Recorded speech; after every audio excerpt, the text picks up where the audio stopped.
Hello दोस्तों, एक बार की बात है। एक बच्चा अपने पिताजी से पूछता है कि पिताजी मेरी ज़िंदगी की कीमत क्या है।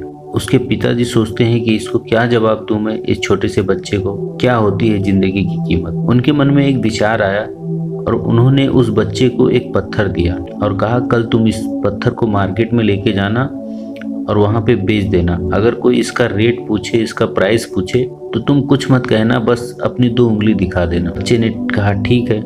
उसने अपने पिताजी की बात मान ली और अगले दिन उस पत्थर को लेकर वह मार्केट चला गया। मार्केट जाने के बाद वह किसी एक स्थान पर बैठ गया उस पत्थर को लेकर और कुछ देर बाद वहाँ पे एक बूढ़ी औरत आती है। बूढ़ी औरत ने देखा उस पत्थर को, उसने सोचा कि शायद ये मेरी किसी काम आ जाए। उस बूढ़ी औरत ने उस बच्चे से पूछा कि इस पत्थर की कीमत क्या है। बच्चे ने कोई जवाब नहीं दिया, उसने अपनी 2 उंगली दिखा दी। बूढ़ी औरत ने कहा अच्छा 200 रुपया, ठीक है मैं तुम्हें 200 रुपये दे देती हूँ। बूढ़ी औरत उस पत्थर को लेकर अपने घर चली जाती। बच्चा हैरान हो जाता है कि इस मामूली से पत्थर का 200 रुपया मिल गया। वो भाग के अपने घर जाता है और पिताजी से बताता है कि इस पत्थर को मैंने 200 रुपये में बेच दिया। पिताजी ने उसको दूसरा पत्थर दिया और कहा इस पत्थर को तुम म्यूजियम में लेके जाओ और वहाँ पे भी तुम इसका प्राइस कुछ मत बताना। अगर कोई इसका रेट पूछे तो बस अपनी 2 उंगली दिखा देना। बच्चा बोलता है ठीक है। वो लेकर अगले दिन उस पत्थर को लेकर म्यूजियम में पहुंचता है और वहाँ पे भी बैठ जाता है पत्थर को सामने रखकर।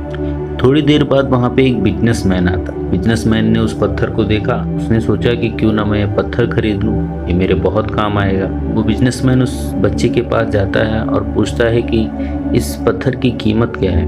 बच्चा कुछ नहीं बोलता, बस अपनी वो 2 उंगली दिखा देता है क्योंकि वो बिजनेसमैन है। उसने कहा कि ठीक है 20,000 रुपया, ठीक है मैं तुम्हें 20,000 रुपये दे सकता हूँ, तुम मुझे ये पत्थर दे दो। वो बिजनेसमैन उस बच्चे से वो पत्थर लेकर उसे पैसा देकर वो वहाँ से चला जाता है। बच्चा हैरान हो जाता है और खुश भी हो जाता है।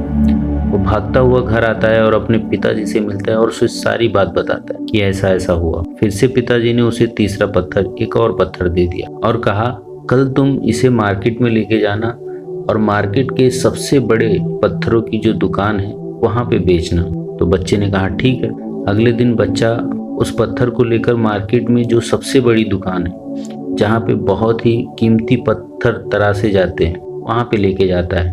उस दुकान पर उस दुकान का मालिक भी बैठा होता है। वो बच्चा लेकर पहुँचता है उस पत्थर को, तब वो मालिक देखता है तो वो मालिक देखते ही समझ जाता है कि ये कोई कीमती पत्थर है और इसे मैं बहुत अच्छी, बहुत कीमती चीज़ बना सकता हूँ। उस मालिक ने उस बच्चे से उस पत्थर की कीमत पूछी। बच्चे ने कुछ नहीं कहा, बस अपनी 2 उंगली दिखा दी। दुकान के मालिक ने कहा 2 लाख रुपया, ठीक है मैं तुम्हें इस पत्थर का 2 लाख रुपये दे दूंगा, तो मुझे ये पत्थर दे दो। बच्चे ने उस पत्थर को उस दुकान मालिक को दे दिया और 2 लाख रुपये लेके घर वापस आ गया और बहुत ही हैरान था और बहुत खुश भी था। सोच रहा था कि इस मामूली से पत्थर का 2 लाख रुपए मिल गया, जाके पिताजी को सारी बात बताऊंगा। गया, पिताजी को सारी बातें बताया। बच्चा सोच ही रहा था कि शायद आज पिताजी और एक पत्थर देंगे, पर पिताजी ने ऐसा कुछ नहीं किया। पिताजी ने उस बच्चे से पूछा तुमने एक दिन मुझसे पूछा था कि तुम्हारी जिंदगी की कीमत क्या है, तो तुम्हें अब पता चला कि तुम्हारी जिंदगी की कीमत क्या है। बच्चे ने कहा नहीं पिताजी, मुझे अभी तक कुछ नहीं पता चला। तब उसके पिताजी बताते हैं कि तुम्हारी जिंदगी बिल्कुल इस पत्थर की तरह है। कोई तुम्हारी जिंदगी की कीमत को 200 रुपये लगाएगा, कोई 2,000, कोई 20,000, कोई 2 लाख रुपए भी लगा सकता है। बस फर्क इतना है कि तुम खुद को किस जगह पर रखते हो और अपने आप को किस लेवल तक ले जाते हो। ये कहानी हमें ये सिखाती है दोस्तों कि जिंदगी बहुत ही कीमती है, बस हमें खुद को सही जगह रखने की ज़रूरत है।